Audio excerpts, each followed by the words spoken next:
What's up everybody, Zach here, Seth, here from Throttle Addiction. Some of you guys may remember about a year ago we bought this 2001 Sportster with the intent of cutting it up, doing a little video showing you guys how to put our Hardtail Sportster kit on there. And we're about a year later, we're finally getting to it. You know, 2020 was a rough year for everybody, so don't hold it against us.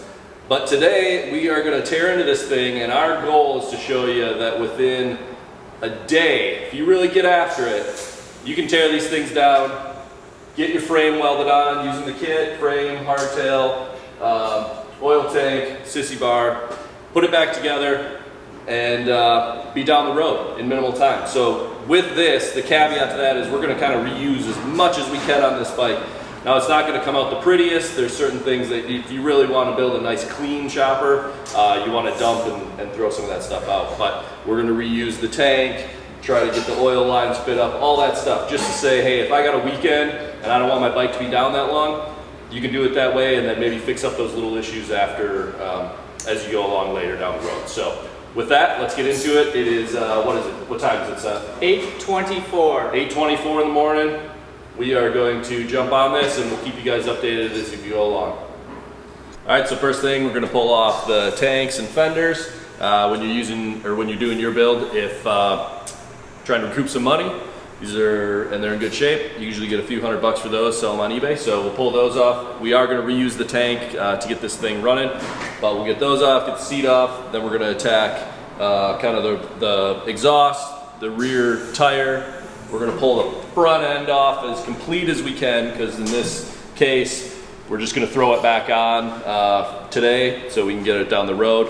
You can switch out your bars and all that stuff later. Obviously, these aren't the most ideal configuration for kind of the look we're going for, so we will get after it.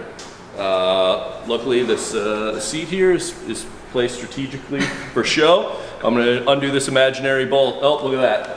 Seats off, folks. Part one done. We're underway. All right, let's go. And pull our front fender off here. In this instance, we will not be reusing our front fender.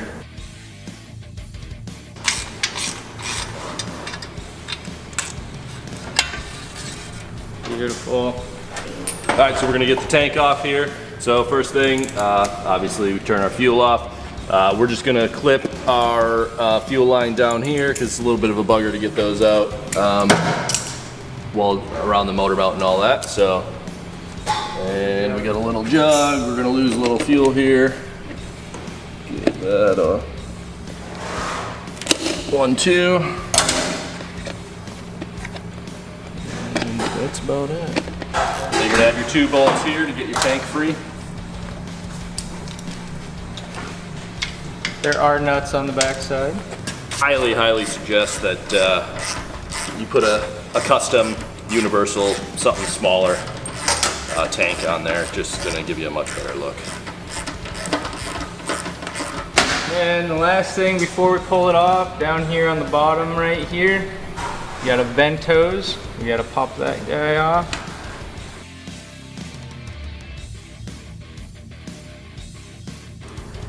And anything you take out, if you can stick it back in its original hole, is just gonna make your life way easier on the back end. All right, tank's off. Set this over here for safekeeping. All right, now's a good time to pull the exhaust off. We're gonna get that out of there. You need some sockets and some long extensions to get in here. Sometimes on different bikes, you'll either have, some people will run nuts or bolts all the way up in there into the heads. It should just be a stud that comes out with a nut, 2 on each side, and then some mounting points down here.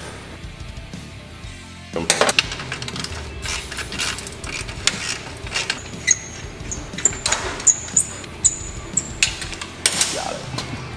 So if you're lucky enough to have a nice lift like we have here, I would recommend raising it prior to taking things off. So we're gonna go ahead and stop and do that. I was just so excited to get after it, Seth. I never really thought about that. We were way too excited. All right, resuming. Now we're gonna move to the back. Pretty straightforward. Got those out on the heads. Now we're gonna have a couple brackets or bolts off of the hanger down here. Get in there and loosen this.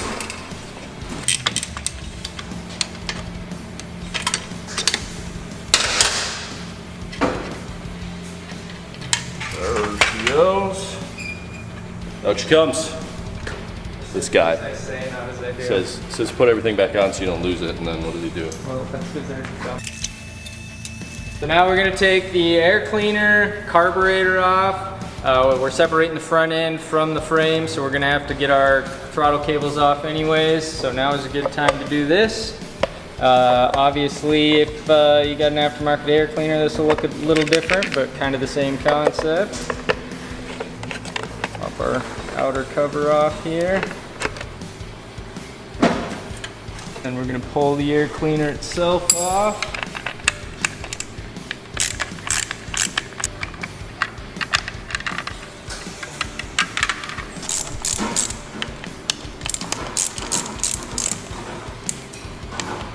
So your crankcase breather plugs here, just a little rubber push in, guys. You're gonna pop those off, set them aside. Not even close.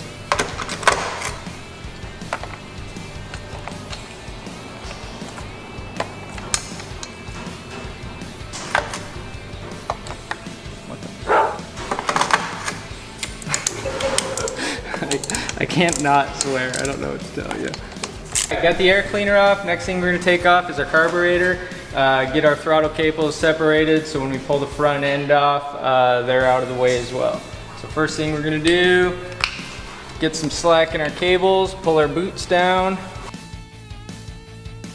Now we're gonna jump over to the other side and undo our choke so we can pull that through, leaving it attached to the carburetor. Make it a little easier here. So a little 11/16 nut on the back there. Try to sneak in there.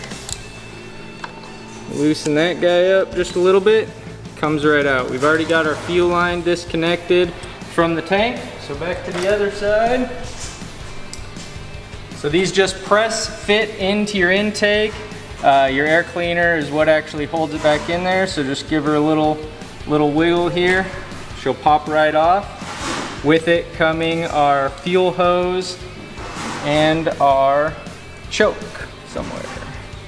There's our choke, we'll feed that through. Get it pulled up. Down here is your overflow tube.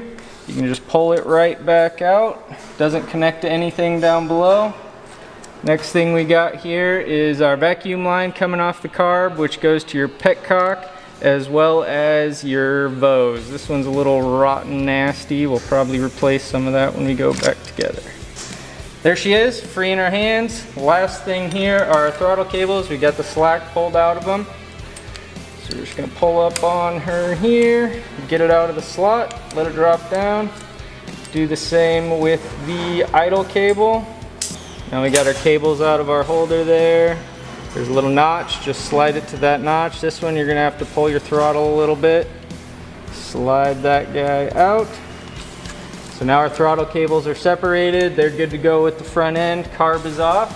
All right, one thing I want to explain real quick. We get a few questions when people are changing tanks, changing things around, kind of our vacuum lines here. So the vacuum's created from this nipple off the carburetor right here, your intake, and then splits off. One hose goes to your Vose, which controls your vacuum advance for your ignition. A lot of guys eliminate this. I personally recommend just keeping it if you're not gonna update ignition and things of that nature. So this hose right here is your other vacuum line, which actually goes to your petcock, which is right over here. Right here is this nipple. So what this guy does is when your fuel tank is in the on position, it actually will not run fuel out there until this sees vacuum. So a couple things to note: if you're eliminating the vacuum operated petcock, going with an aftermarket tank, aftermarket petcock, you will not have this vacuum nipple here. So in that case, you're gonna eliminate this T here, and all you're gonna be running is straight from the Vose sensor to your carburetor intake. And manifold. You got the carburetor backwards, right? Yes, so, yeah. This way. It's on the back of the intake. On the back of the intake right here. If you are eliminating your Vose and your vacuum operated petcock, getting rid of both of those. This has to be capped. You can't leave this open to atmosphere. Can't just hook a hose to it. This has to be capped. Okay, at this point we are going to pull the rear tire. We'll get that out, and then we're going to go and get the fender out. There's a couple of nuts on the back side of the fender mount and some electric components that are mounted to the fender. So once we get that out, then we can tackle kind of this region and start pulling out wires, move on to brakes and all that, and in no time we'll be down to a frame. All right, on this side you're gonna have a cotter pin here on the nut. Get that kind of, there you go. Out. And this on there, 15/16.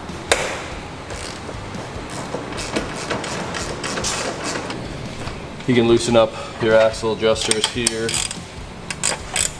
Give you some.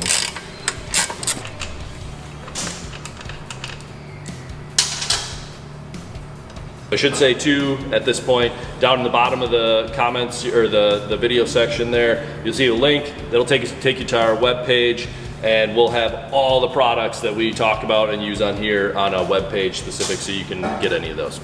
All right, so then the other thing I want to talk a little bit about is rear wheel spacing and how that works with the components. So our hardtail frame here, between your axle plates, is going to keep the exact same spacing as the stock Harley swing arm. So if we swing over here, kind of show you how that works. Again, if you're using this caliper, this portion of the bracket acts as a spacer.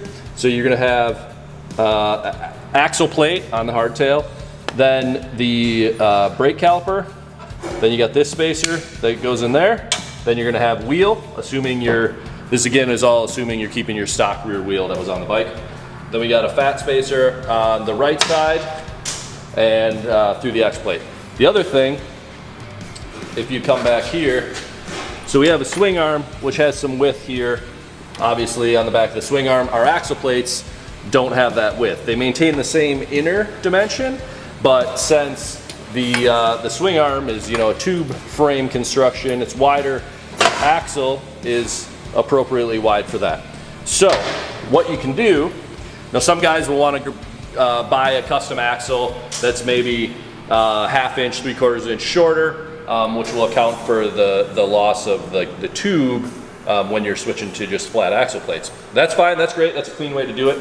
But if you come over to our frame, we still got to have, move this, we still got to have something for your axle adjusters, which are right here, to push against. So you can push against the head or the nut, that works. But if we're trying to use everything and get down the road clean and quick, these just pop out the back, and you have these little spacers right there. You can cut this little portion off, and then when you put it through on the frame here, put that through there, and you have this little width here, and that gives a spot that your axle adjusters can press against. So again, cut that off, and you can use these spacers on the outside and the inside of your stock axle. And then all the other stuff inside fits as it was when you took it off your bike. So. All right, now that we got the rear tire out of the way, we're gonna continue on, take our fender off. We do have our brake tail light still hooked up, wired, so we're gonna undo all that fun stuff. A couple other things we gotta get out of the way to get the fender off. The blinkers are already pulled off. If you had those on at this point, your wires would still be in there, so you can pull all that stuff as well with the tire out of there, makes your life a little easier. So first thing we're gonna do, we're gonna come up in here, undo this wiring connection right here, which goes back to your tail light and brake light. Way down in here is a little plastic holder that holds this wire to the oil tank. We got to get that guy undone. Pull that wire out of there, that way it's free to follow the fender. Next thing we're gonna do is unhook our little light module there. unhook that connector. So now that will stay with the fender. We got this one here staying with the fender. We're gonna unbolt her and get her pulled off. So I do, just a note, I have a couple bolts, nuts off of them, but the bolt's in there just holding things, so when I pull this guy out, she doesn't fall to the ground. Pop these two guys out.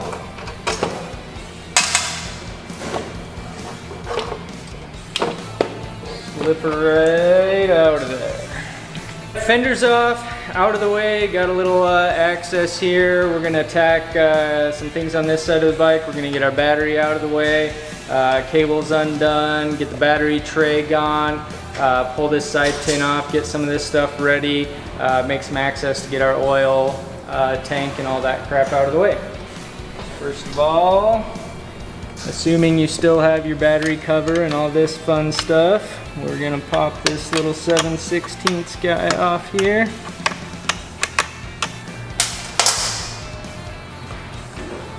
Alright, once you get that side loose, push down on the other side, pop that guy rack off, battery top comes off, slide the battery cover off. Those things get lost all the time, so they're an easy thing to sell. So this is always a little tricky. First thing, you want to start with your negative post. If you start with your positive post and you hit something, it's going to arc, do a little battery welding. So we're going to sneak in here with our 10mm.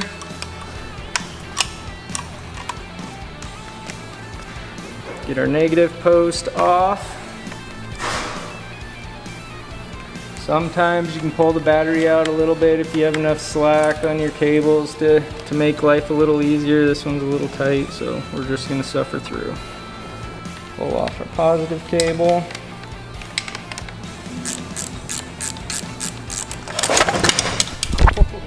Oh, almost got you. Might have to edit that out. We got the battery out of there. Pop this little cover off. We will not be using this.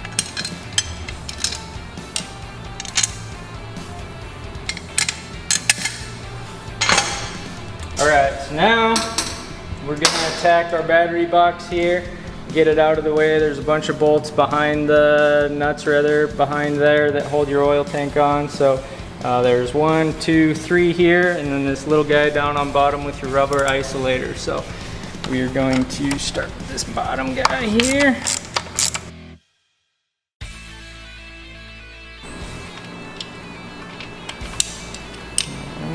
Before we pull that last one, drag this back up so we can feed our cables through. Throw that aside, not gonna need that. And then we're gonna bounce around to the back here quick. And this little module right here is mounted to the battery tray, so we're gonna get that loosened up. Last battery tray bolt.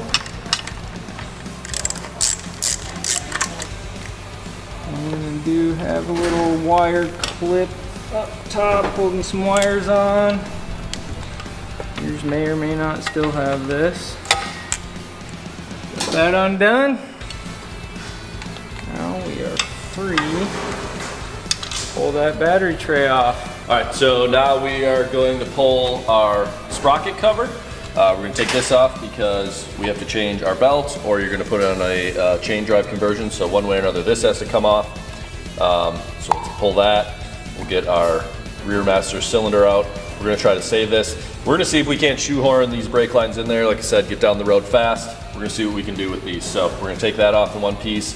And prior to that, we're gonna pull the oil tank and get our oil lines disconnected, because the kit does come with a new oil tank. So first things first, best to just drain your oil out of the tank, because as soon as you pull those oil lines, it's gonna start spewing everywhere. So real easy now that you got the wheel out. Here's your drain line down there.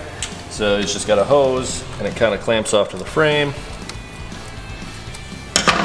That out, and voila, she starts rolling. Pull the cap, and we'll let that drain.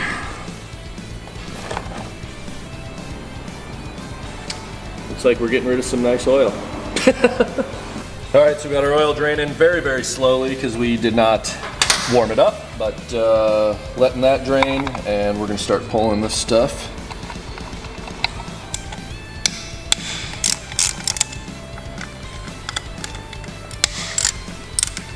There she goes.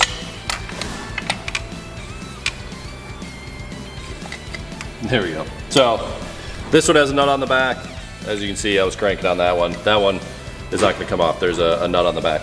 This bottom one, you look here, there's your shaft with this nut we loosened earlier when we took our exhaust off. So you're gonna have 1, 2, 3 down there, and then that. This nut and bolt, Allen head and bolt stays on there. That support bracket will stay on there. Okay, we got the cover off. Now we can get our belt out. We're not gonna be able to fully pull it out because there's a bunch of junk on here. And since we're just cutting this all off on the frame, we're not really gonna worry about our shocks, swing arm, belt guard, that stuff. It's all just getting cut off. So we're not gonna spend the time taking care of that. So we'll just swing our old belt back out of the way. You can harvest that later. We'll pull our oil lines. So side cutters works well to kind of break these tabs loose. And throw those away.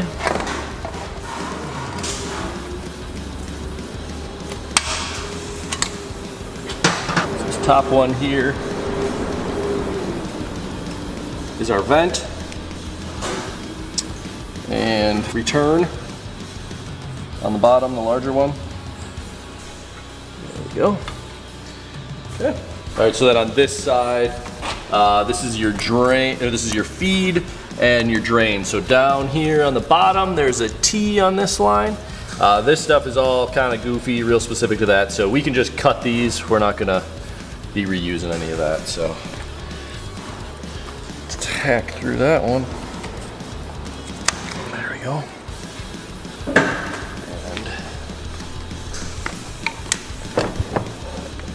Here. I don't know if I'll be able to get in, or let's see. There we go. There we go. Hole. This hole. Fun assembly out.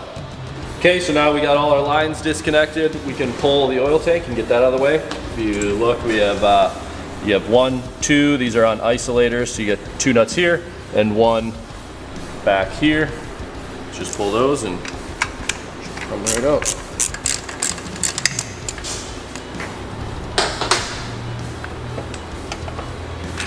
Just like that, one more $20 eBay part. This is your vent to the gas tank. So that's strapped to the frame like that. A lot of aftermarket gas tanks are not going to have that vent.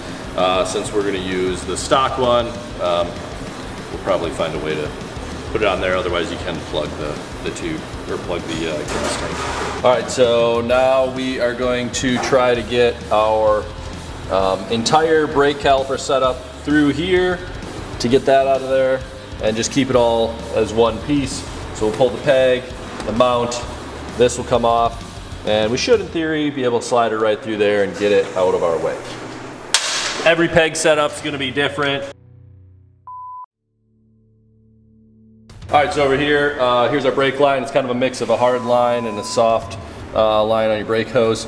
So what I would suggest, best way to do it, cleanest, is to just go with an aftermarket brake line, something flexible that you can get back to where it needs to be, and just run in an inline brake switch, Goodrich or something like that. We sell those, they're $20-some. Kind of gets rid of this big clunky thing. So we're gonna try to see if we can make this work. Maybe manipulate these hard lines a little bit and see if we can't get it mounted up. So again, using all the parts that we can, and see if we can make something look good with what we have. So we'll pull these out and fish the rest of our rear brake components back through here.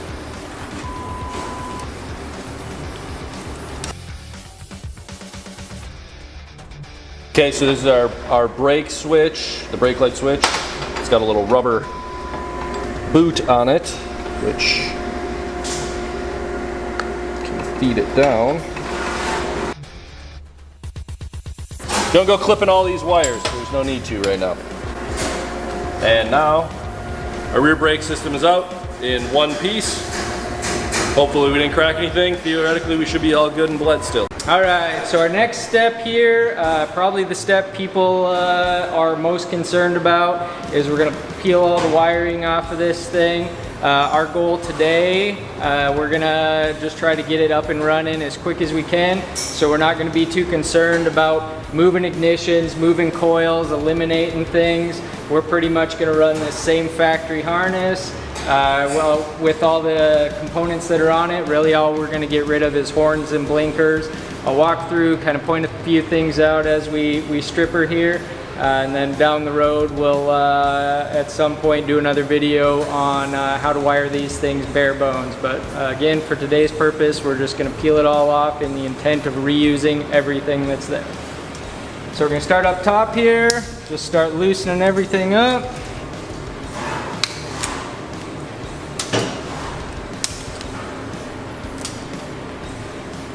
Kind of work our way down, peeling all our clips off, zip ties off.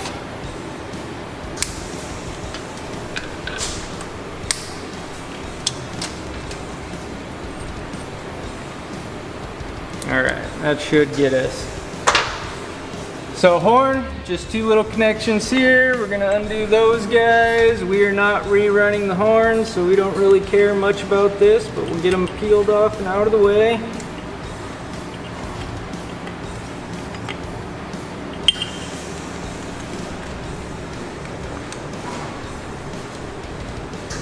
Freeing some connectors up here. And again, we want to get this stuff all out of the way. We're going to be cutting frame, welding on it, doing all that fun stuff. So the more we can get out now, the less we got in our way at that point. All right. Back underneath here, we're going to find this little connector here, which is the power from our regulator. We're going to unplug that. These two, your other regulator connectors, get those undone. This last little guy we still got hanging on there is for your oil pressure sensor. It just pulls straight off. If you were eliminating your lights up on the dash, that one is your oil pressure sensor. You're not going to need that one. Pull that clip off there. She's a little oily and sweaty under here.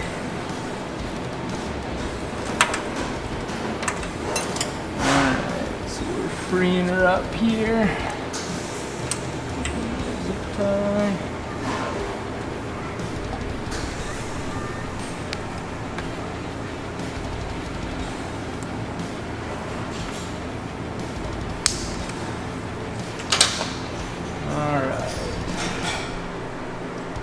This guy here is to our pickup for our ignition. Just push the little clip in, pull it apart in theory. Get that pulled out of there. Off to the side. Majority of these are going to be pretty easy when we go back together, 2 to 2, 1 to 1. All kind of go only one way, so not too much we need to keep track of at this point. Tucked way up in here is your neutral light. Pop that guy off and feed that right down through. Just kind of start at one end, pull wires until you get things freed up. So this guy here is going to stay with the motor. This is for your pickup.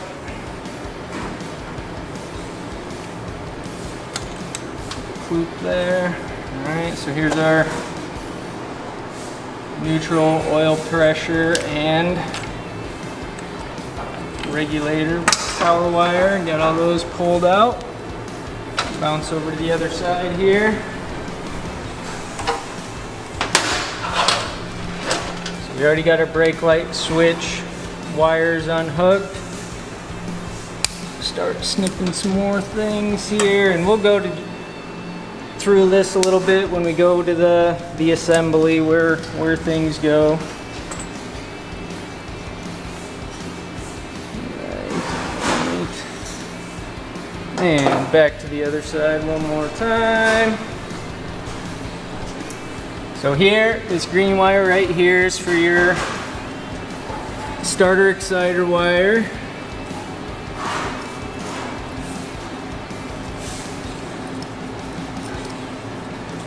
Just unplug that guy, definitely gonna need that one. Feed it through. All right.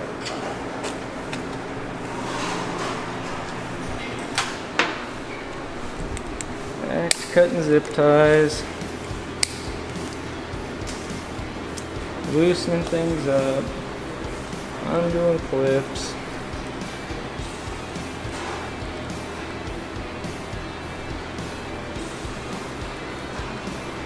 Maybe.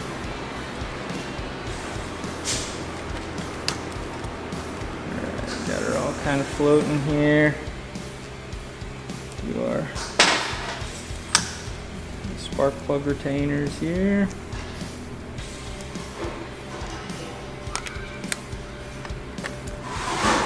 This one's all loose. Alright, we are going to undo our 2 coil wires. Good thing to do. I'm not going to do this, but probably a good thing if you haven't done a bunch of these. Snap some pictures, take a quick video. You know, before you undo a connection, you got a white wire and a pink wire. Snap a quick picture. The more the merrier. When you go back together, takes care of a lot of questions. How things were run, what connector goes where. It'll make your life a lot easier on the back end.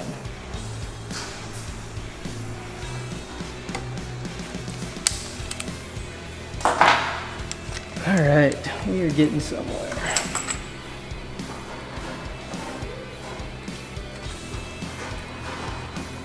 Don't really know what's holding us up here. 7,000 zip ties. So this little guy, we got the cover pulled off, just stuck in there by some little rubber whodunits there. That's your ignition control module, your circuit breaker. So get all that kind of out of there, tucked out, loosened up here. For your speedometer sensor here, unplug that. We'll leave that. Wire goes to the sensor itself. Up in there. We're just going to leave that with the motor. No need to undo the sensor. Just kind of get it up out of the way. Right. More zip ties, more zip ties, more zip ties. Again, blinkers. We're not running. So we'll probably just snip those.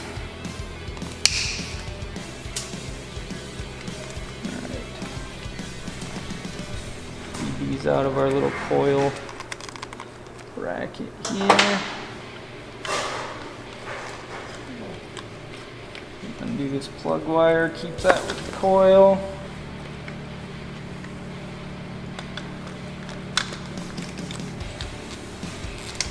Start feeding. Hop back over to the other side real quick. So here's our Bose sensor. Gonna pop that connector apart. Make sure you're pulling on the connector, not the wires themselves. Alright, now all that should be kind of free to peel out this way. It's kind of the beauty of eliminating a lot of this stuff. Is just a lot less wires showing, but for the sake of this, do our other plug wire. All right, we're winning. So we're pretty much free from the handlebars all the way back here. We're free here. We got all this stuff disconnected. Our brake light switch. And this guy's kind of pinched down in there.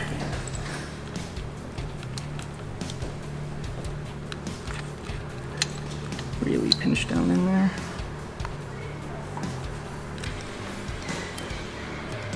Alright, get that freed, pulled out of there.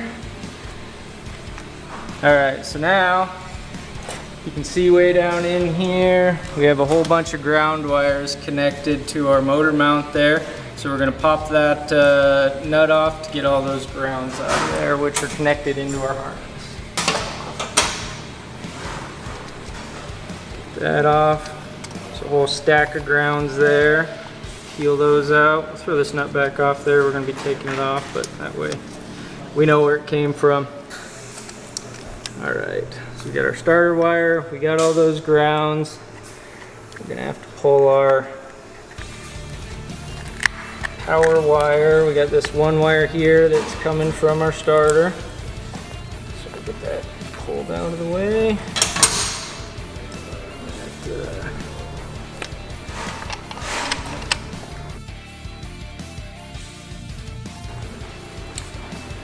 Take a battery cable off there, which is sitting on top. Pull that power cable off, which is your main power. Throw our nut back on there.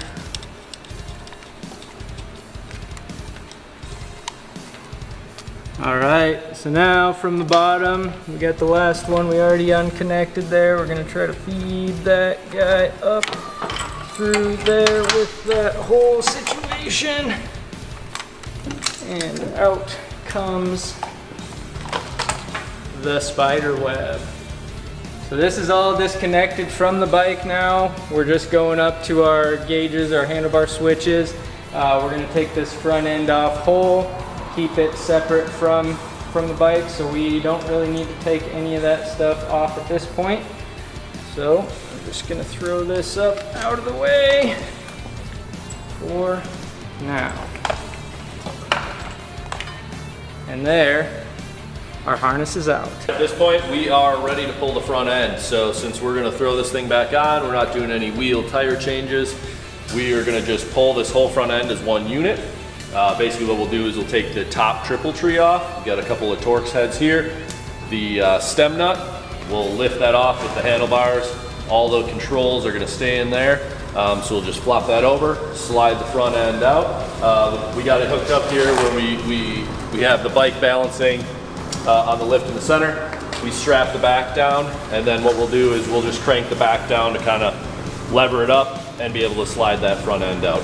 Obviously, I understand we have the luxury of a table and all that, so this is a part you're definitely going to need to employ your buddies, get some help to get that out, or if you're an ingenious person and can Hulk that one out yourself, then good on you. But first things first, we're going to get the clutch cable disconnected from the motor. So Seth's going to pull it off just at the lever, so then we'll just leave that hang onto the motor. All right, so first we're going to do is get ourselves a little slack in here. So we got another jam nut here, 1/2 inch down here, 9/16. Run the jam nut all the way up. All right, so right underneath here, take your snap ring pliers or a couple O-ring picks. You're gonna take that snap ring off. Try your hardest not to lose it. Pull your main pivot pin out. Slide that whole guy out. Pull your plastic pin, and there we have it. So there, we'll snake this guy back out, and we will just let this clutch cable live with the motor. Now everything on the front end is free and clear. All right, so we're gonna start on getting these bolts out to loosen up. Get your ones on your tubes right here. You'll have the one on the stem nut, both sides. So we're just kind of crack everything loose.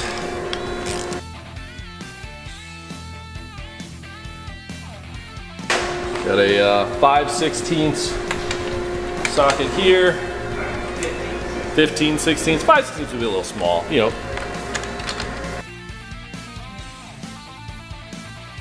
Should be able to lift this right off like so.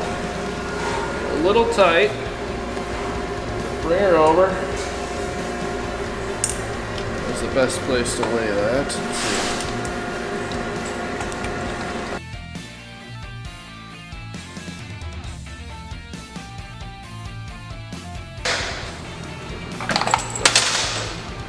Sliding her forward, and I'm just slip that back on there.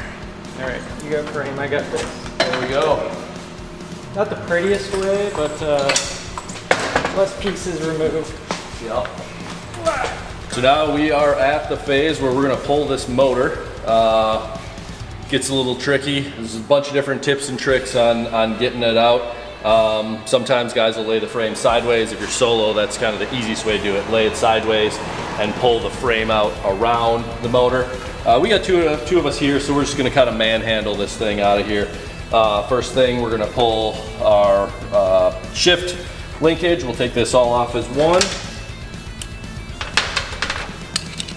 Just pop it off at the shaft here, loosen that. Sometimes it takes a little persuasion. Get that off and pull our front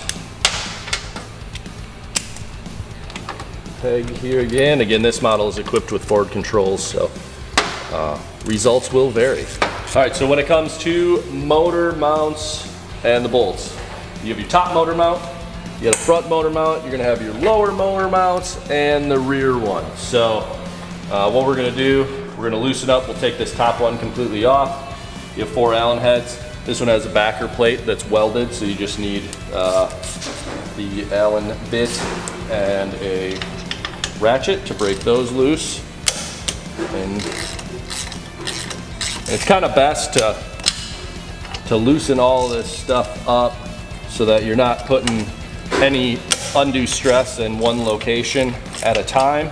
The motor is going to kind of start shifting. That's kind of why we're going top down. You'll leave your support down here. The one thing you don't want to also pull all this out and leave these back ones tight. This rear motor mount is part of your case. So if you just have that hanging and that's supporting all the weight, that's a good way to put a crack in your rear motor mount.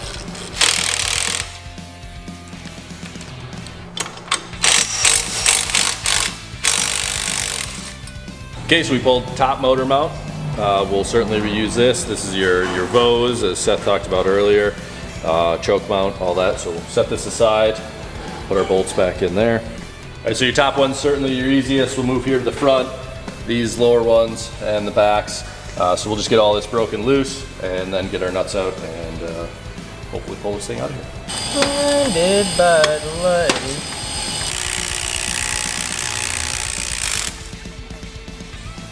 Just a quick review on these. Your top, this mounts in there like that. These mount to your motor. Your top one is threaded all the way in. There isn't a nut on the back side over here. Your bottom one is going to be threaded all the way through with a nut you'll have to grab. So this one you probably have to break loose with an impact. These were all factory sets, so there was a decent amount of Loctite on there. And then the rest of them are all just in on these little tabs right here with a standard nut and bolt. So as soon as you get all those out, pops right out. So right now we're kind of hanging on the back and up front. So we got our control mounts out. What are we doing here? So we're on the rear here. Once the wheel's out, they're real easy to access. The top two have a nut on the back, and the bottom two below the swing arm down here are threaded in. Another point is that this motor mount has a dowel pin in there that actually recesses into the mount on the frame. So you have the motor mount piece, and then there's a dowel that recesses back into the receiving portion on the frame. So once you pull these out, it's still gonna have something in there holding it together. It's not gonna drop back. And to actually get this motor out, we've gotta take it forward just a smidge to get those dowels to disengage.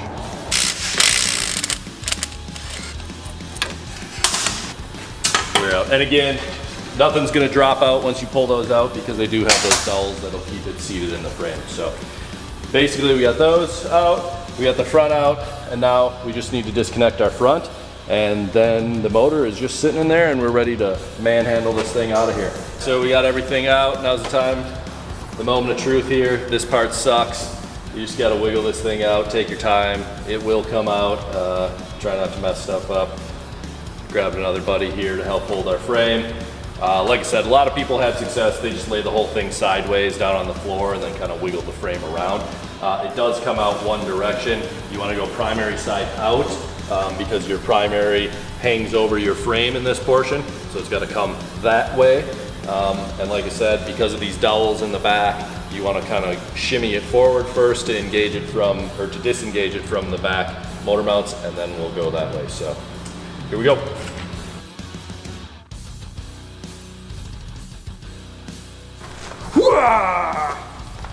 Just like that. Fancy engine stand here, a nice Dunlop. Something like pink. Frame ready for surgery. So at this point, it's time to get our hardtail, bust out the directions, follow the measurements, make our measurements over here on the frame, start cutting this thing up, and graft the hardtail on. We got our frame stripped, motors out, everything is out that we need in order to cut the frame and start getting ready, prepping it to put our hardtail on. So you can see we left a lot back here.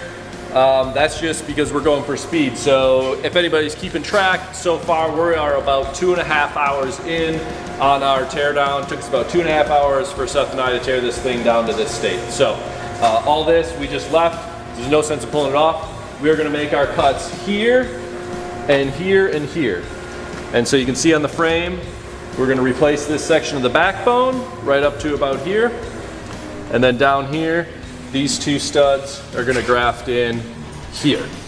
So when you buy your Throttle Addiction hardtail, it will come with a set of directions. It is very, very simple. You're going to take 3 measurements. You follow those. So what we're going to do is measure down the center tube from the top corner here of the neck. We're going to come back 16 inches, and that's going to be our mark for a cut for here. And then if you turn to page 2 on the directions, on the bottom, from this cross member right here, we're going to come back 2 3/8 inches, and that is going to be our cut point for where we'll match up there.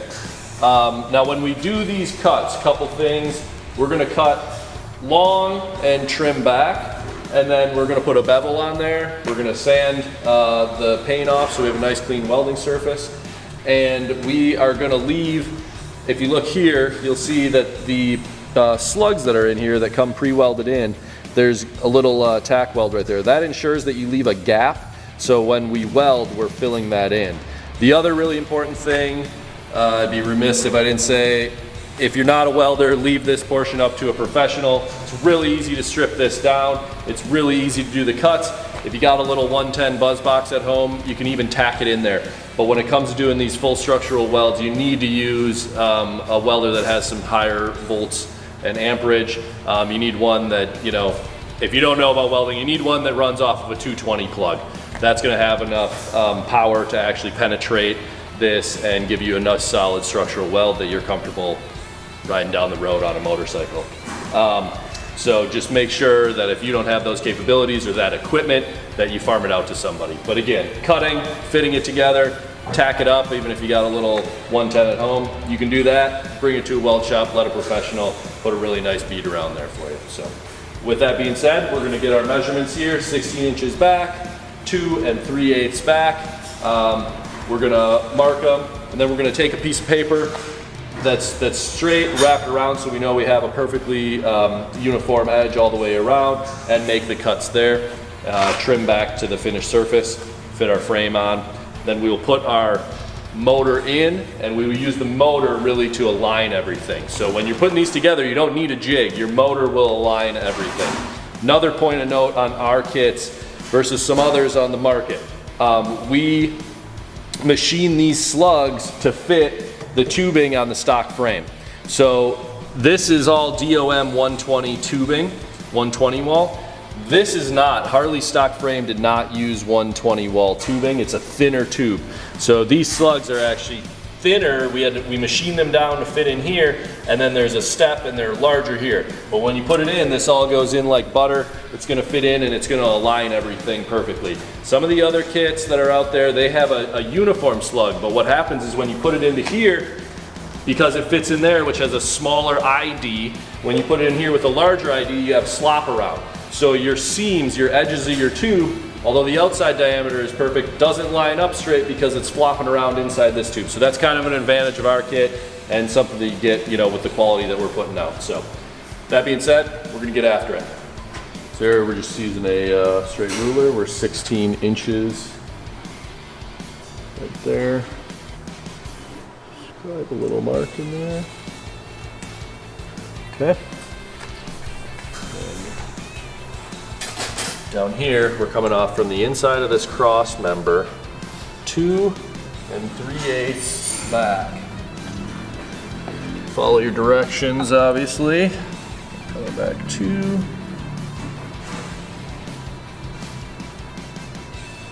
And there we go. So we're gonna mark the line. We're gonna use a silver Sharpie. And then a little trick, make sure you take a straight edge piece of paper and you can wrap that all the way around there. And if you line your two ends up, you know that you have a square cut or a square chunk all the way around. So, you know, people are gonna be like, oh, don't mark with a Sharpie, that's not super accurate. The fact of the matter is, there's a little bit of wiggle room in this. Once you put that frame or that motor in, it's going to line everything up. So we'll cut off the line and then we'll come back and clean up to it. And the same thing down here with these.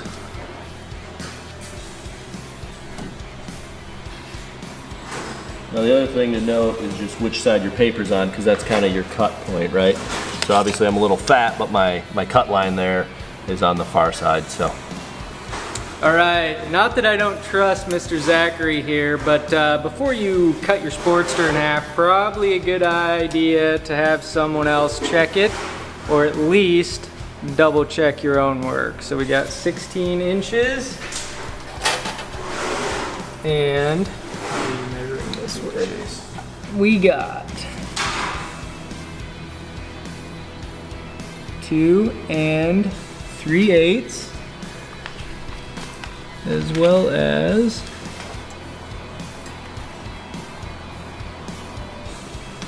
2 3/8. We are ready to cut.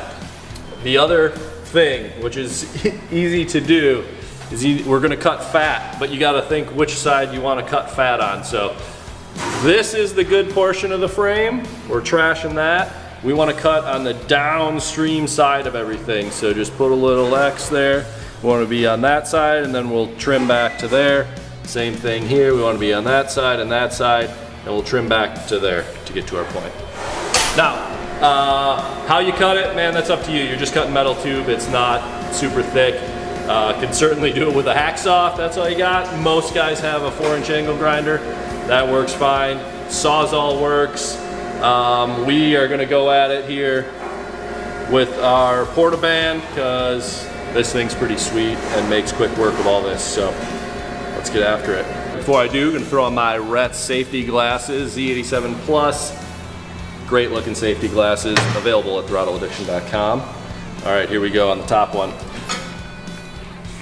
Actually, gotta come on this side so that my guard doesn't hit the motor mount there.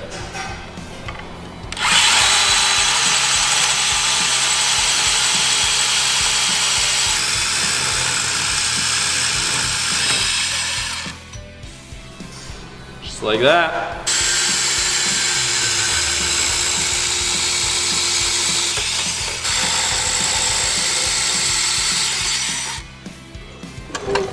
We have separated. We have separation. All right, now it's just time to prep, clean up. You can see we cut deep, so we'll grind back, cut back to our lines here. We'll get everything cleaned up, all the paint off, and then we'll get it over, slip it together, weld it up.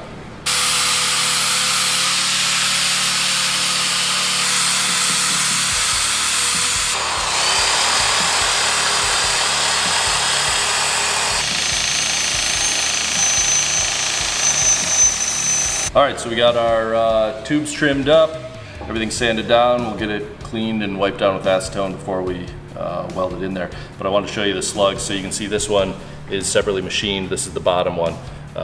This skinny side goes into the DOM on the hardtail frame, and this fits in there, and you can see how nice of a fit there is on that. The top one is a uniform, but it'll go in, but if you can see in there, there's actually a little seam on the tube, so it doesn't want to let it go in all the way. You can hammer it in, but if you get in there with a die grinder and maybe a carbide, you can clean that up, or a file. That makes this slug fit in there a lot nicer.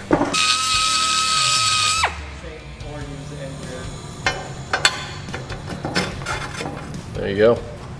Okay, so now we're almost there. We need to drill our holes through these sections. We'll put a rosette weld there, so that will weld through the frame into the slugs that go in there. So we'll just punch them and we'll drill our holes all the way through on both sides.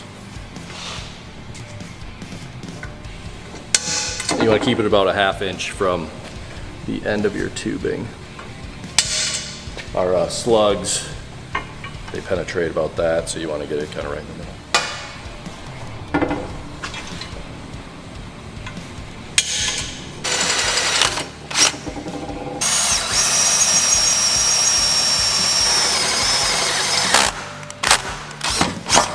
So we got everything prepped up here. We got our frame ready to put on. Couple things, when the hardtail ships, it's gonna have this spacer. So after we weld these frames, we have a fixture that we fit them in that matches this spacing. We space it out to that, and we tack this little plate on. This plate comes off. You know, when it comes out of our shop, we do our best. Like I said, we fit it into a fixture, but these things can move. These can move when you cut it. So there's a decent chance that you're gonna be off by just a tiny little bit, a 1/16 or something, and it's gonna kind of take some manipulation to get your things to line up. So what I would suggest is get yourself one of these. This is a manifold spreader. They're like 10 bucks. You can get them anywhere, Amazon, Napa, whatever. And they're for putting manifolds onto car motors if you need to tweak where the exhaust pipe comes in a little bit. But they work really great. Put them down in here, and more often than not, it's going to be too narrow, and so it needs to get spread out a little bit. So you can put it in there, and then you just take a wrench, and that'll just give you tiny little increments of spacing to get it to slide really nicely in there. So again, I would, if you're going to do one of these, it's worth spending the 10 bucks on that. So put that in here, then we're going to pop these loose, just cut off these tacks again, because this is just kind of for shipping and to get it in its general vicinity of where it needs for to fit into the frame. So getting this on is pretty much a 2-person job. It makes it a lot easier. So start up at the top, get her kind of in there, and then you're gonna have to give it a push to get it up in there. And this is where what do you think, we need a little wider? Yeah. There we go, see how it just kind of dropped. And everything kind of get in.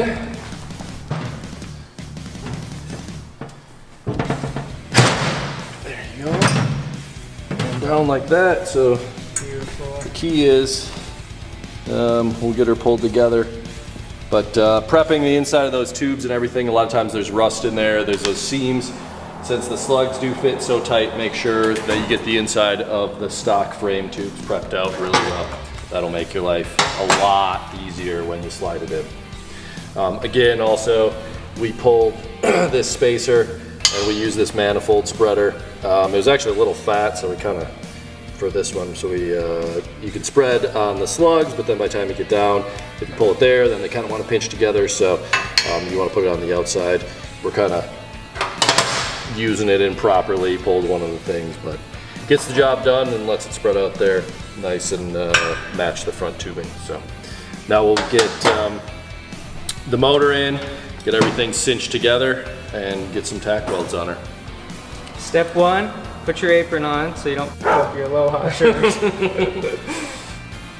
Step 2, you gotta kind of wedge it, get it in there, And then, like I said, you can see these dowel pins over here. If we rotate that, get the dowels on the bottom.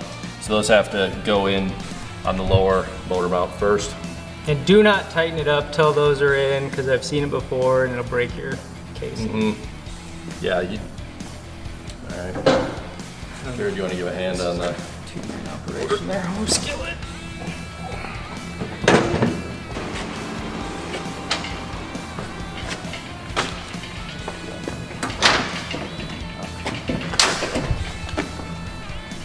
Oh, there you go. You're in. Stay there.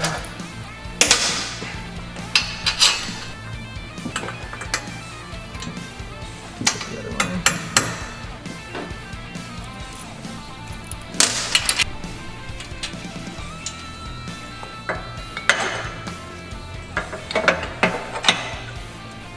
I think it's the one you're not, or washers, there you go.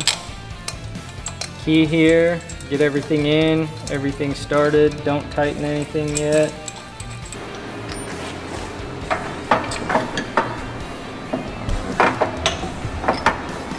You know, installation is opposite of disassembling.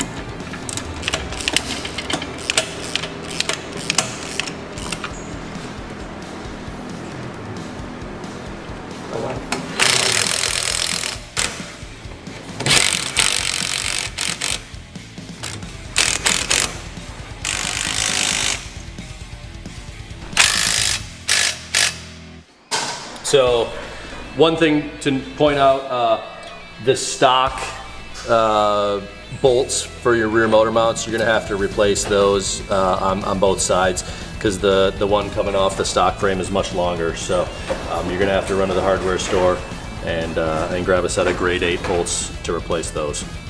All right, we got all of our motor mount bolts tightened up. Got them all back in, tightened everything down. So a couple checks, you just want to make sure that your backbone is uniform. So, we just run a straight edge down there. We don't have any breaks. That all runs true. You can kind of hit it side to side too with a straight edge.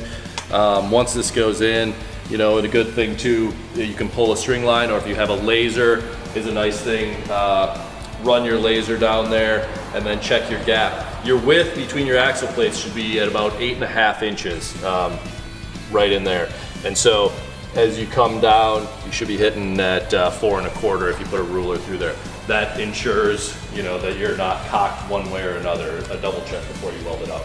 But we got everything tightened up with our motor in here, so we're gonna take it over. We are gonna give it a good, as solid tack weld out as we can, and then the motor's gonna have to come back out to finish welding everything up, and then we will start with final assembly.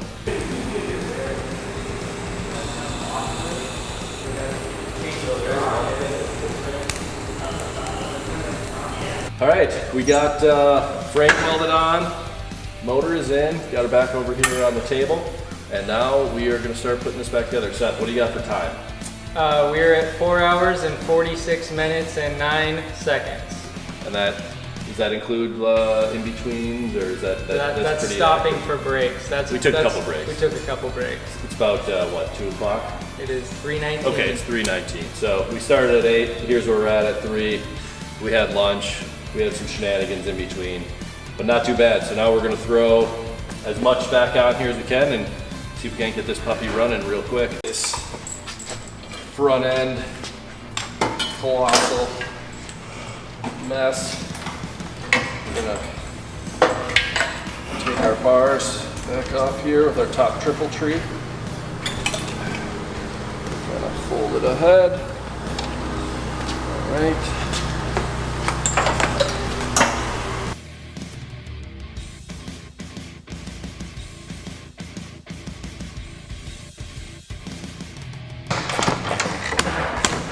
Okay, leave it right there. A lot of grease in there. All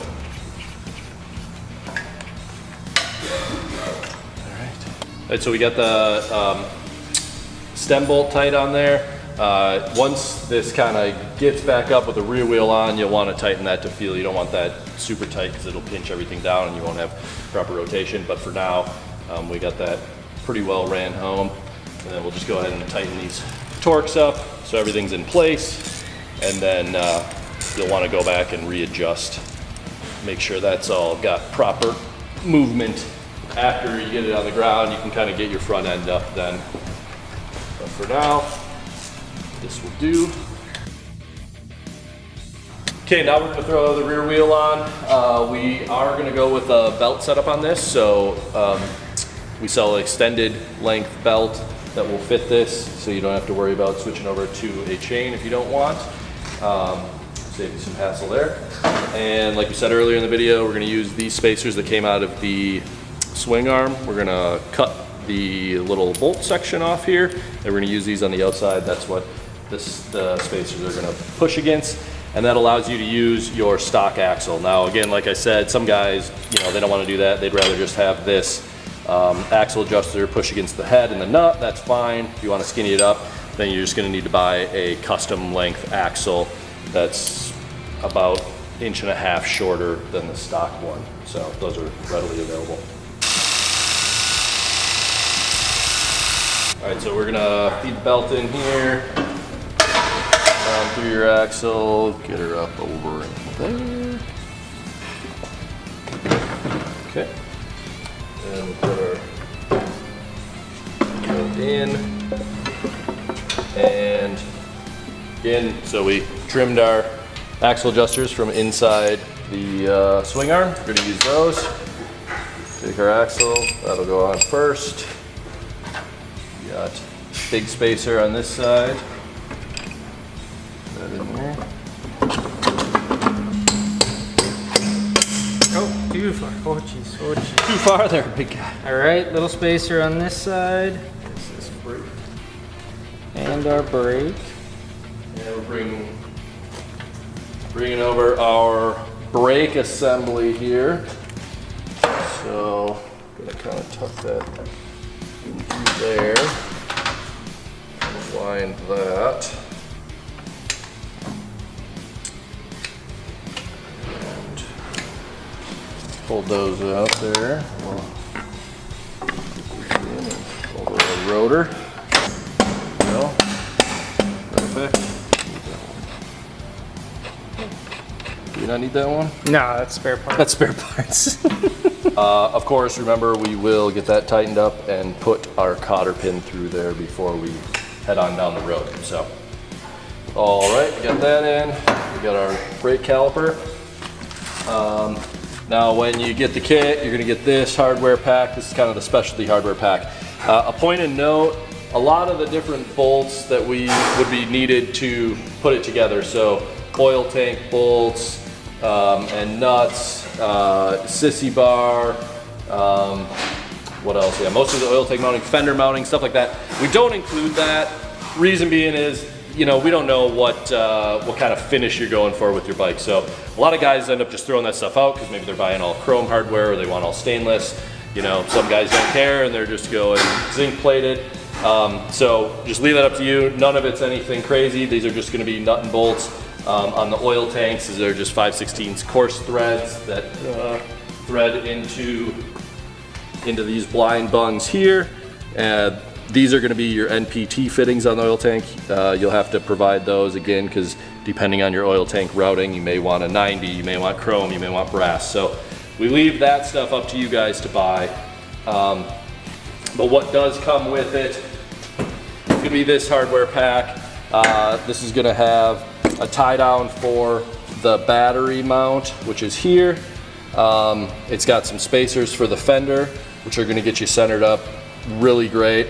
It's got the axle adjusters that'll go here, and then this guy right here is our brake stay for that and hardware for that. So we're going to bust this thing open. There we go. Thank you, Seth, with the assist.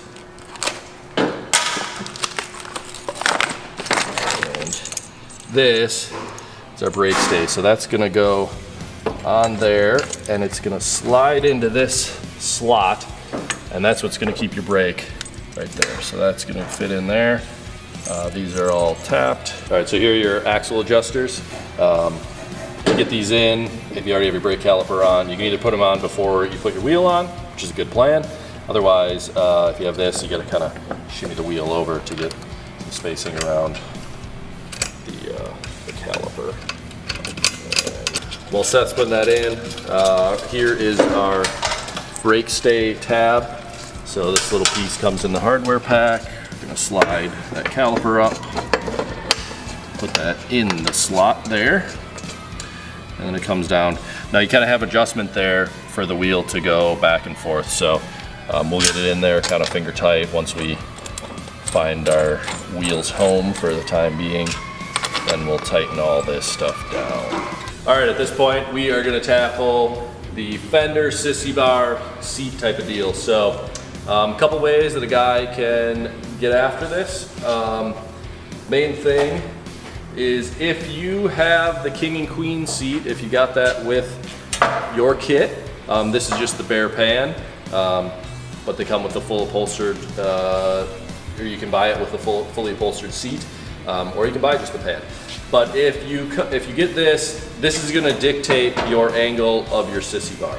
So you kind of want to bolt all of it together and then start marking holes. You know, a little assembly required on this. You are going to kind of have to trim your fender to how you like it. We just ship you the raw fender. You're going to trim it up how you want it to be. As far as setting your spacing off your tire, that is going to be kind of dictated by your sissy bar, but there's a little wiggle room there. So first thing we're going to do is bolt on the sissy bar. A couple points on this. This is offset. That's offset intentionally.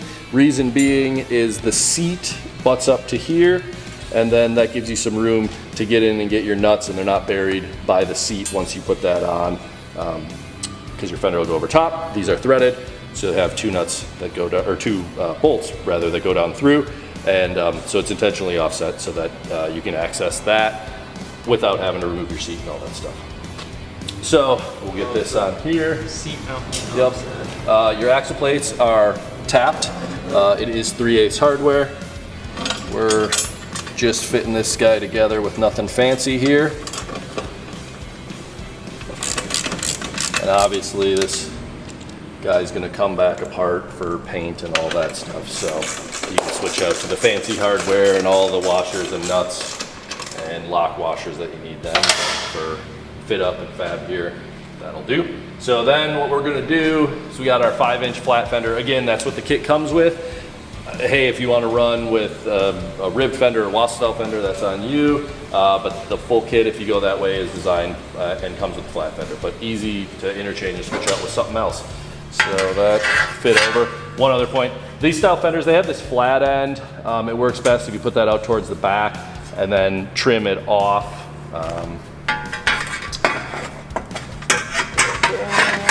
There we go. Get her in there. And then, so you're gonna have the deluxe kit comes with one, with the two fender mounting locations already welded on. They have 3/8 holes in it. We also include some spacer stock. Probably we'll have to trim this down. Everything kind of fits just a little bit differently, but it's a great start. So what we'll do, we're gonna get this on. We're gonna measure up. We're gonna kind of line the bottom of our fender here with the bottom rail. Obviously you don't really want that hanging down. That's just something to catch. So as long as you get it down right there. So if you can see kind of from the bottom of the rail to that hole is maybe 1.5 inches, an inch. We'll probably come up about an inch. We'll measure over center. We'll put our first hole there. We'll get that in. Then we're gonna put our seat on. You'll see that it just finds home once we get fender up and mounted. And then this bolt right here, now if you have the fully upholstered seat, is going to be a blind bolt because it'll be upholstered, comes in from the back, and you have your hole here. So you're going to put your bolt through there, pinch that in, and then that kind of sets everything. So that's going to set your sissy bar angle so that that's you know, running nicely with the back of your king and queen seat. And then that's gonna dictate kind of the angle of your fender right there. So you wanna get that up, boom. Now, this kind of technique is all specific with if you're running a king and queen. If you're doing your own seat, maybe you're running one of our Cobra ones, or you got the short sissy bar. Hey, wherever you set that angle, that's up to you. You can do, you know, whatever flavor you desire there. So We'll drill these holes and get this bolted up. You're gonna have 1, 2 holes there, use the spacers, and then on the back of the sissy bar, on the brace here, there's 2 holes, and those are threaded on here. So we'll drill those down and thread bolts down through there. So we marked our 2 locations just roughly on there, but we measured the width of the fender. It actually comes out at 5 1/4. So we are gonna come over center. Just got our square there, and we'll be in line. We'll find where, point right there. All right, so while Zach's punching some holes in the fender, getting it ready to mount, we're gonna run some oil lines, talk oil tank real quick. Bottom of the oil tank here, these 2 blind bungs are our mounting points. This one far back at the lowest point is your feed hose. Front here is your vent. This guy is your return. So we got just some 90-degree fittings are what we're gonna use here. Just some brass guys. You can get chrome, get crazy, whatever you want. We do have these on the website.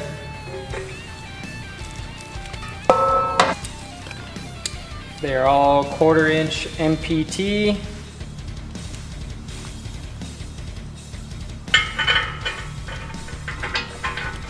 Snug all these up when we get ready for final install here.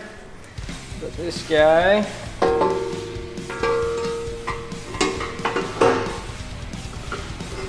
just gonna feed right through there like yay. We're gonna throw our bolts nuts there, and then the 2 bolts up the bottom for our blind bolts. All right, so again, we got our vent here. That's your little guy. So we're gonna be able to sneak that right on there. We got return here. Gonna be able to sneak that right on there. So no need to, these are the factory hoses, no need to cut, reroute, change. We'll leave them all tied up right the way they are. Plug them in there. The one that we are gonna have to do a little work on is our feed tube right here. So if you remember, this is the one that tied in to our drain earlier. We cut all that out. So what we're gonna do now, cut this clamp on, throw a new chunk of hose on there, run it back up to our feed line.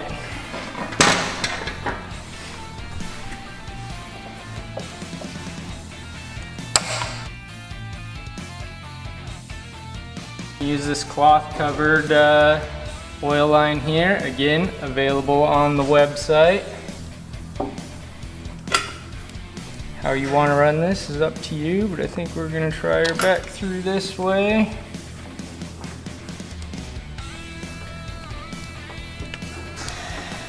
Put our hose on there, got a little clamp here. All right, so we got our fender mounted up here, drilled our hole there, measured, drilled our 2 back here, threaded it down in. Like we said, easiest thing, hit that first hole, and then we did have to trim up this spacer a little bit.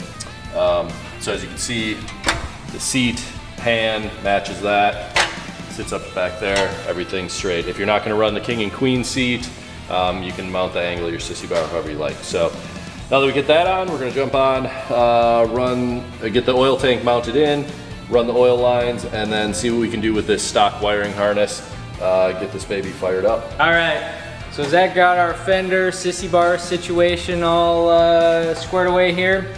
We're gonna bounce back to the oil tank. We got just our 2 nuts and bolts up here, securing that guy, and then way down under here into our blind bungs are our 2 bolts going up through the bottom. Through some Teflon, got our oil fittings on, so we're gonna plumb in the rest of the oil tank and then move on to some electrical.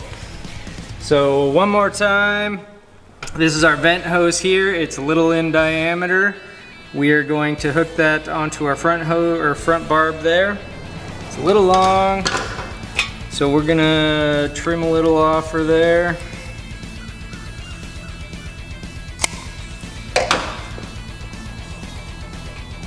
Get that guy on there. This one here, a little long. You probably don't need to cut them, they'll go, but might as well. right, stick those on. Start here.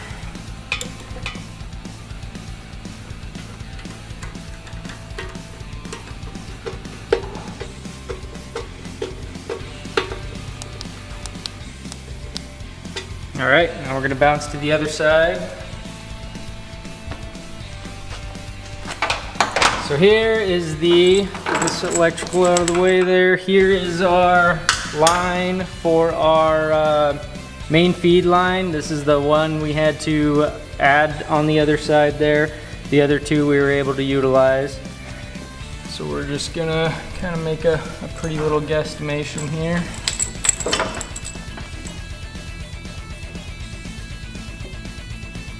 Something right in there.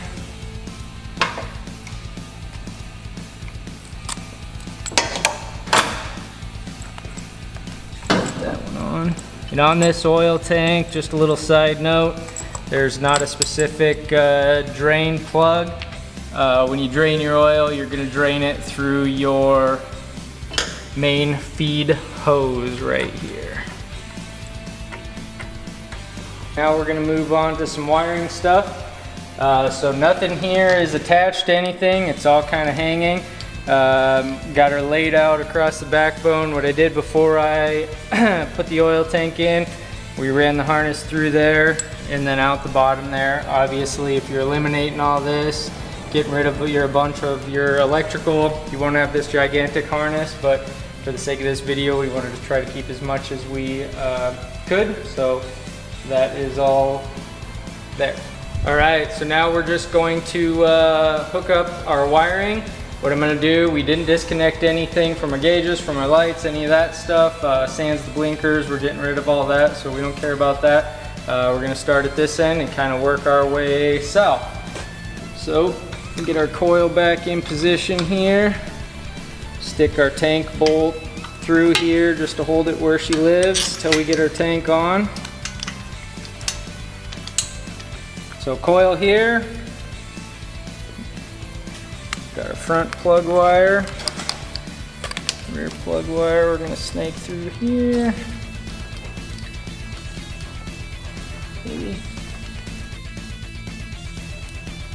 Got our 2 coil wires.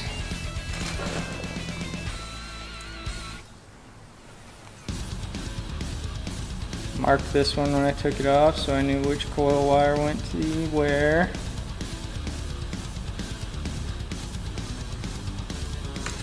Alright, so we got these 2 guys here. White's on the right, pink is on the left.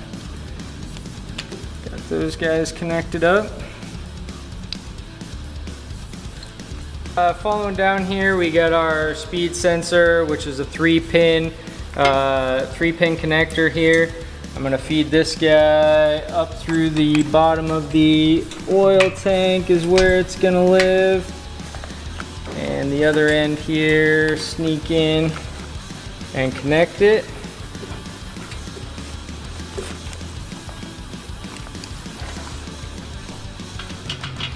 So that is connected, and that's where she's gonna live for now. So moving on here to the rest of this, one thing I would like to mention and point out, in the real world, you're way better off. There's so many extra things on here. Look at the size of that. You don't need 90% of this stuff to run. We still got blinker wires in here. We got all sorts of horn wires. If you're getting rid of that stuff, you're cleaning this up, you can cut down a lot of this. We are doing this simply for the sake of this video, just making it real quick, dirty, getting it on there and making it go. But there's much cleaner, better ways to do it. This is just quick and dirty. So following down here is our bank sensor. We'll find a home for that. This is your ignition module, your circuit breaker, relay, things of that nature. This is a perfect example of what a guy can eliminate. Dynatech sells a electronic ignition. It all fits under your little points cover there, gets rid of this whole glob of shit. For the sake of this, we're just gonna get nasty zip tire right there, but that's kind of a temporary make it go thing if you're trying to do her on the quick and dirty on a weekend. So now we got our pile full of grounds here. These two here are a brake light switch.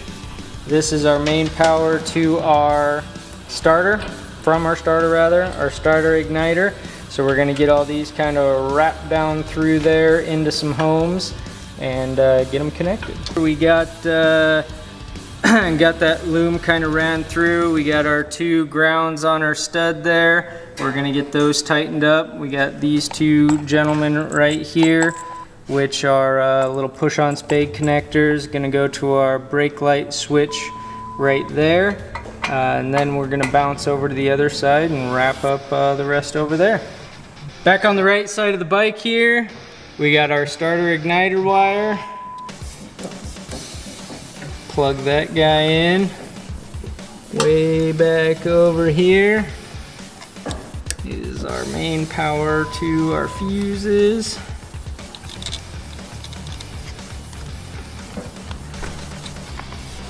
Get that on our starter terminal. I'm not going to put a nut on that yet because our battery cable is going to go over it up to our battery box. Coming down here. So here's our harness that we fed in from the left side of the bike. With that, this little fella here to our crank position sensor. The other half goes up right in there. We're going to plug that in.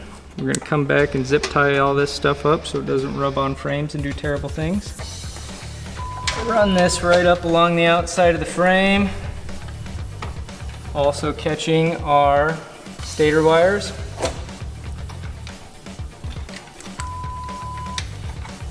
Pull those through there. So here we left this on the bike, our regulator rectifier. I'm gonna bring these guys down. So what we got is our 2-pin connector and a single pin connector. So here's our single pin connector. Plug that guy in. Here is our 2-pin from our stator. We are going to plug that in. Up here, since we did keep our the stock dash, it will leave at some point, but it's here right now. So this is our oil pressure sensor wire.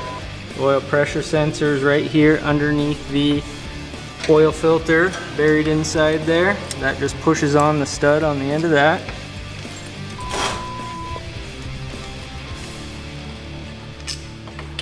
Lastly, this little fella right here. Again, buried deep up inside here. Right here, this stud is our neutral light. Throw our pulley cover back on. Slip her in there. Getting on our clip. There we go.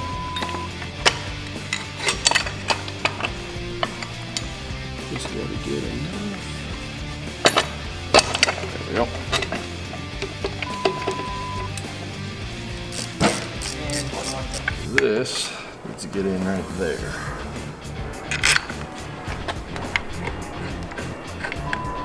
Come around, so you still got the hard line going up, tucks through there. Brought it around like normal. Now, you know, I think a guy could actually make this work permanently if you really didn't want to deal with bleeding your brakes and running new lines. Here's your brake light switch, and it has this little kind of integrated bracket on there. So if you fabbed a mount off of your frame back here, I could see you really mounting that right there. And the brake line's a little shorter than you probably want to, but you can maybe bend that down and bring it down a little bit. I'm sure there's enough flexibility to bend that line, or I mean, say if a guy wanted to mount that off his fender, you know, listen, we've seen a lot worse out there. So, but for this quick situation, like I said, we're kind of pretending this is a weekend to get your bike switched over and running without any downtime. So that will work.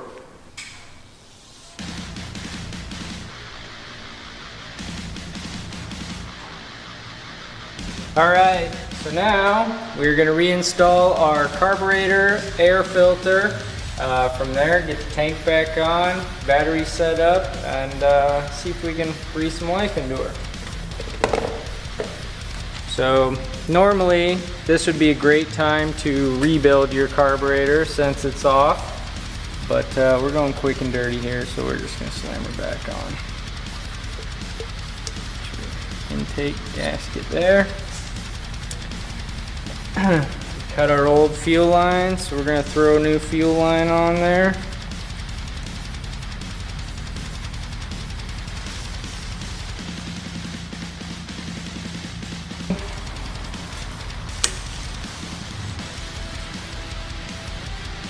Alright, let that hang there for a second while we get our cables down.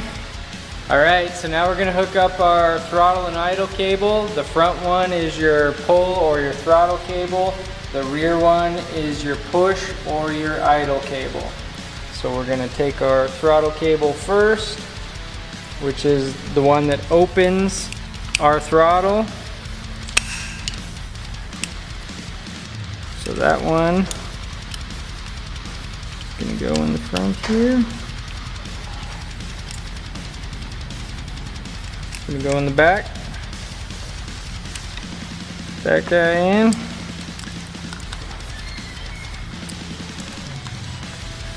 That one in the holder. Put this one in there. Now we're good to install the carburetor. We'll adjust those cables here in a minute. So again, our vacuum line we got coming off the Vose. Your main in to your into your manifold vacuum. The longer guy is going to go over to the other side to our fuel petcock. Plug that guy in. Feed through to the other side.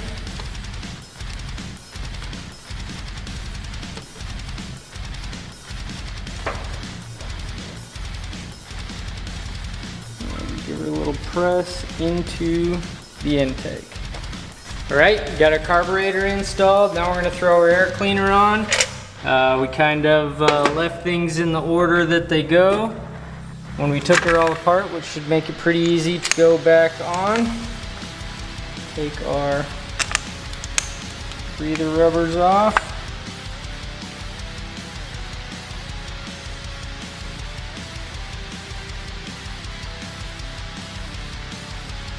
Alright, now we just gotta adjust our idle and throttle cables, then we'll be over to the other side to hook up our fuel and petcock vacuum line.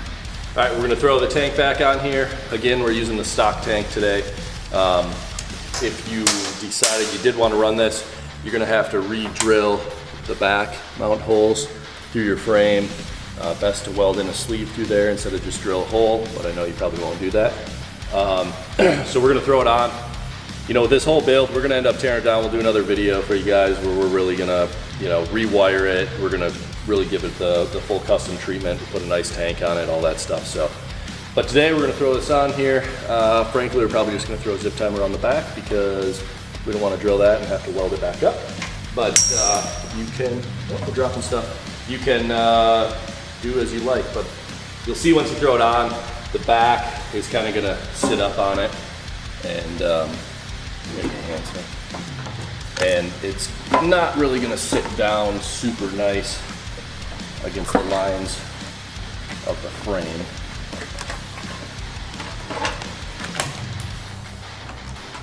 So that right there is kind of where it wants to sit, and this is what I'm talking about. If you have the bigger style Sportster tank, you can see you kind of got this big thing, looks like it's just hanging out there. Not a real cool look, so. But, hey, like I said, chopper in a weekend, chopper in a day, it works, so. All right, so finished it, button up a few little things since we last left you. We threw the stock exhaust on. You know, it will work. If you look down here, the last hanger on the mufflers right here. If a guy welds a tab or uses a P-clamp, you can use your stock exhaust, no problem. Obviously, most guys are gonna do a custom exhaust when they're building a chopper. We got our tank on there. We threw a seat on, this beautiful Don Johnson white seat right here. Frankly, it was kind of the only one we had in the shop today. So you can already see our dirty mitts got it a little dirtied up, but this is the king and queen seat. You know, the standard is a black. We have it available in a diamond pattern like this one, or the pleated. It's got a tab that slides in there. That's what holds it. You got a nut back here, designed specifically for this hardtail. It's gonna have a fully upholstered back piece on it, less the fingerprints.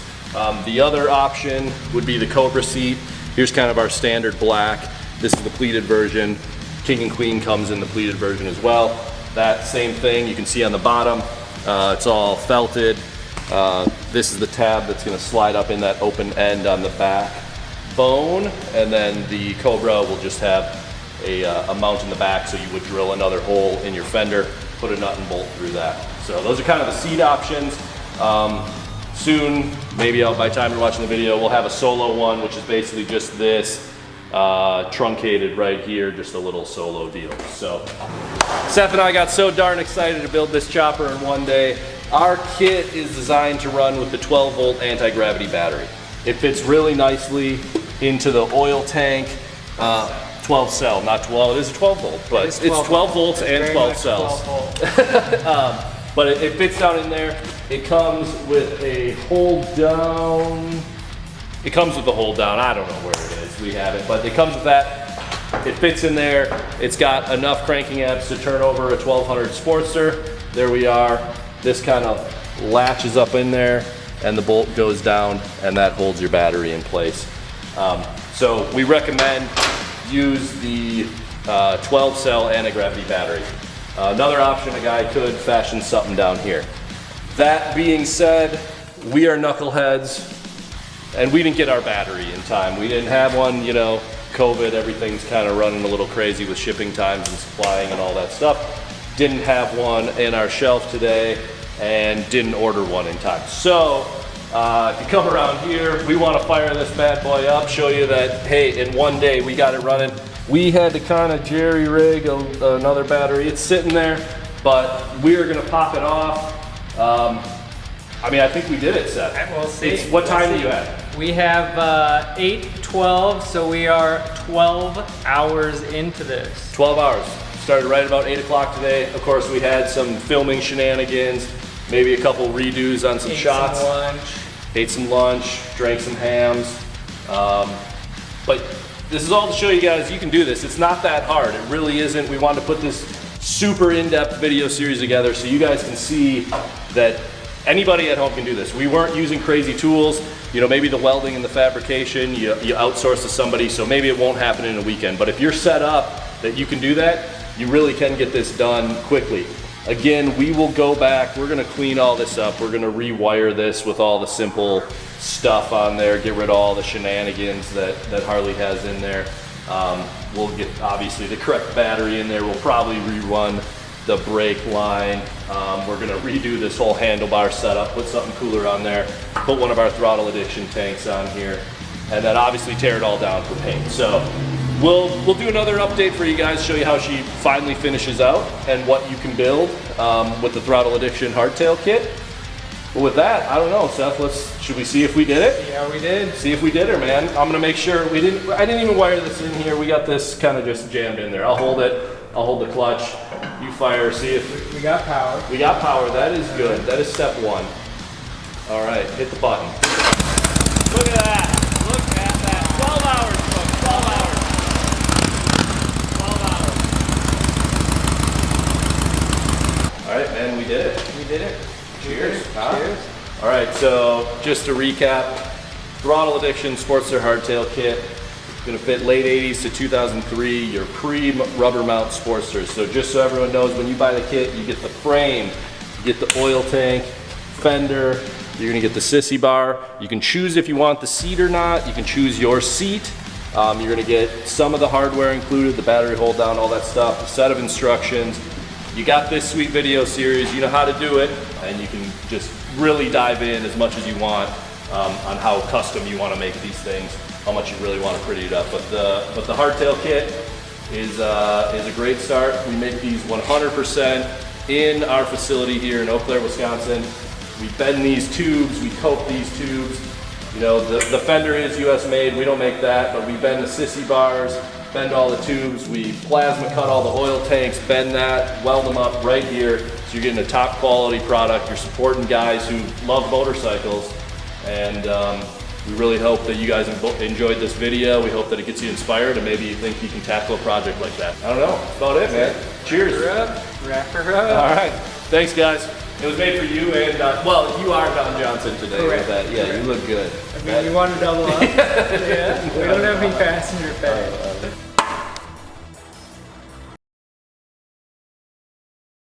What's up everybody, Zach here with Throttle Addiction. If you guys have been following along, you probably recognize this bike. This is our 2001 Sportster chopper that we built in the shop here using tons of Throttle Addiction parts. We got our hardtail kit here, of course, and we're gonna run through kind of top to bottom, talk about all the little parts that we have on here, get you guys some part numbers, get you guys links so that you can use this thing for inspiration. The good thing is 90% of this stuff is available at throttleaddiction.com. Grab it, use it for your own bikes. First and foremost, of course, we are using the Throttle Addiction weld-on hardtail kit. So hopefully by now, all you guys who've been following along are well aware of our hardtail kit. 100% made in the USA. We make it right here in the shop, top to bottom. Really proud of this thing. This started out as a stock Sportster. And we take it and you cut the frame and we weld on this rear hardtail section.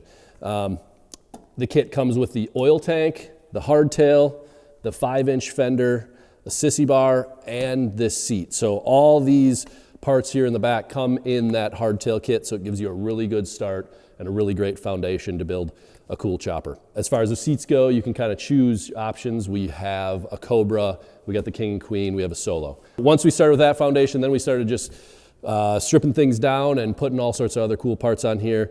A lot of them are simple, just bolt-on parts that you can get.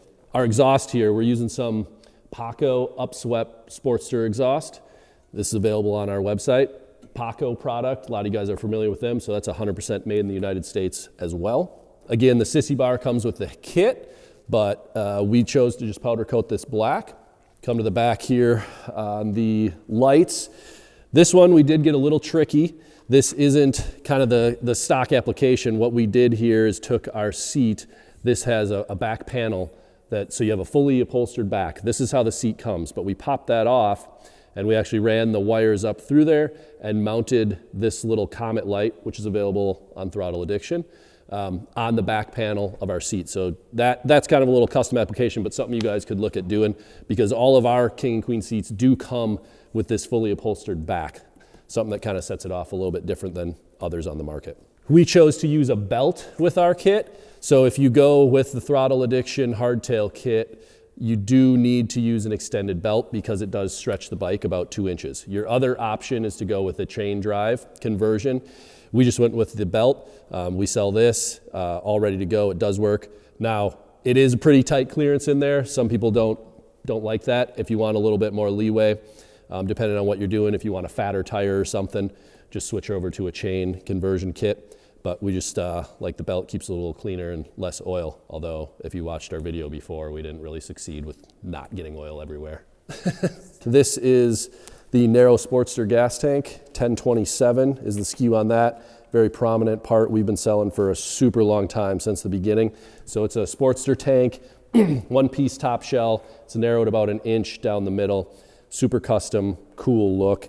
Does have the petcock out, or the petcock bung rather, out in the back. So you use a lot of that fuel. Same thing with the gas cap mounted up high and to the left, so you maximize your fuel capacity on this. It is about a 2.1 gallons in this gas tank. This petcock, this is not the most exciting product, but these little guys, 1/4 inch NPT petcock, we sell at Throttle Addiction. This is a USA made petcock. You guys probably see a lot of them around that have red handles on them, but to our knowledge, we're the only ones that are getting them done with black. So that's a pretty cool product. We are running the vintage Throttle Addiction apes. These are a 9-inch ape, really tight and narrow in there. So they kind of have that slant down that comes in really tight there. We did narrow them up a little bit in the grip area. For the controls, we went with the American Prime Manufacturing Classic hand controls. Super simple, clean little units, you know, no frills, very simple, pretty cool setup for a chopper. Of course, you could have ran the stock ones, but we just wanted to feature, again, a lot of the products that we sell. Down to the grips, these ones are starting to get a little dirty, but we got the Throttle Addiction touring grips on here. These come in multiple different colors, but we went with the ivory. The risers, these are just Built-Well slimline risers. Pretty standard, awesome part that's been out there for a while. This is a Throttle Addiction bezel headlight. Comes in chrome or black. We went with the black, has a high-low beam, nice little 4.5-inch lens on there, so real small and tight. And this is just a stock 39mm front end. We did shave our legs, cleaned those up there to get rid of the fender mounts. And then we also are using some fork extenders. So to make this sit kind of how we wanted it, a lot of guys will, you know, extend the nut or extend your fork tubes. You can get a little crazy if you're not changing the rake and start looking a little silly. Generally, guys like to stay between, you know, 2 to 6-inch over tubes. But if you if you're cool on the lower end, like 2 inches, these little extenders work really well. They give you a little extra height and change the sit and stance just a touch. Super easy to install and a fraction of the cost of buying new fork tubes and way, way, way less work. So for stance-wise, this is a stock 21 Harley rim.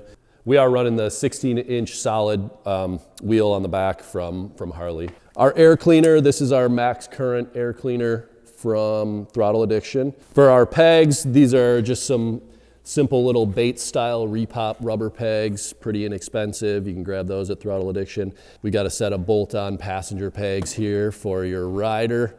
Nothing fancy, just kind of little Anderson chopper style knockoff pegs. Again, also available at Throttle Addiction. We did top it off with a custom points cover. On the other side, the derby cover. You know, we do all these in-house. We do lots of this laser etching for the derby and points covers, so we threw some of those on there. What you can't see, of course, is our all-in-one Sportster chopper wiring harness. That's by design, because we got all these clean lines hidden. But if you guys are having trouble dialing in your wiring for your chopper build, grab that. Super easy, cut to length, just an awesome kit for making wiring up your bike really, really easy. And that does include the ignition switch. This is all just on a turnkey for your starter here. For the engine mount, this is a gas box product. We do sell these on the website. And then this little choke relocate, this is one of our products here. A lot of people, when they use a custom air cleaner, you lose that mount for your choke. And so there's a bunch on the market that mount this choke on the other side, but we find that tends to kink that cable a lot. So we came up with just a simple little bolt-on one, throw it on the other side, your choke cable's in a really nice, smooth location, doesn't bind, doesn't kink, and wear out that housing any faster than it should be. Throttle Addiction custom etched derby cover here. We make these for pretty much every model of Harley. Get on there, you can do a custom one, design your own, whatever you guys want to put on there. Send us your art, we'll laser it up. Our turnaround is super fast, usually within a week, so check those out. This little license plate, pretty cool, tucked back in there. License plate product. Honestly, I don't know if that one's out yet, but it will be soon. And what would a chopper review be without firing it up and let you guys hear it? So let's let her rip.